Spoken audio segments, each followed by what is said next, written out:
కలుషిత నీరు సముద్రంలోకి చేరి మత్స్య సంపద అంతరించిపోతుందంటూ మత్స్యకారులు పోరాటం చేస్తున్నారు.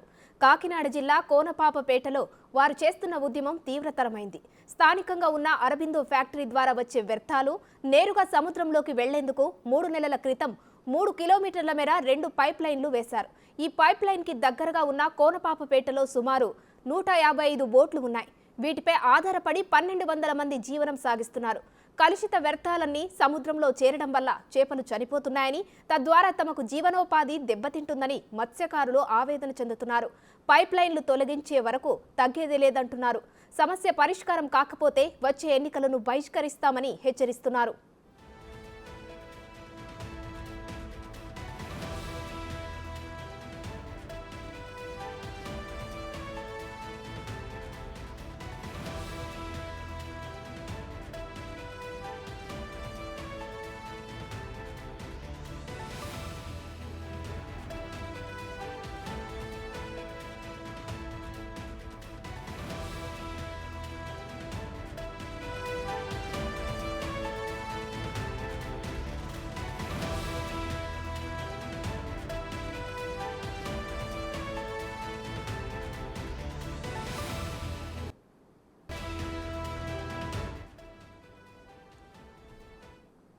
మత్స్యకారుల సమస్యలపై సోమవారం నాడు అధికారులతో భేటీ కానున్నట్టు ఎంపీ వంగ గీత వెల్లడించారు.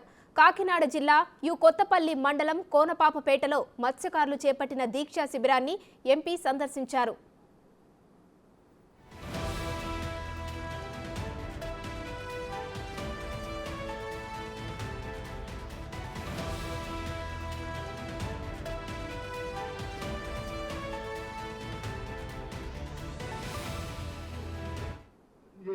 మేము కలెక్టర్ గారితో కూడా మాట్లాడతాం. తప్పకుండా మత్స్యకారుల జీవనభృతికి కానీ మత్స్యకారుల వేటకి కానీ ఏదైనా ఇబ్బంది వచ్చినట్లయితే దానికి పరిష్కార మార్గం చూపించాలి. మత్స్యకారుల యొక్క న్యాయమైన కోరికని తప్పనిసరిగా వాళ్ళందరూ ఆ న్యాయమైన కోరికని తప్పనిసరిగా తీర్చాల్సిన బాధ్యత ఉంది. అంటే రేపు నాయకులందరినీ కూడా ఆర్డీఓ గారు సోమవారం మీటింగ్ పెట్టడానికి నాయకులు రమ్మన్నారు. ఆ నాయకులతో మాట్లాడిన తర్వాత మేము కూడా ఏ విధంగా చేయగలం అనేది చెప్తాం. కలెక్టర్ గారితో అరవిందో కంపెనీతో కూడా మేము కూడా మాట్లాడి తప్పకుండా మత్స్యకారులకి న్యాయం చేయాలని కోరుతాం. మేము కలెక్టర్ గారితో కూడా మాట్లాడతాం.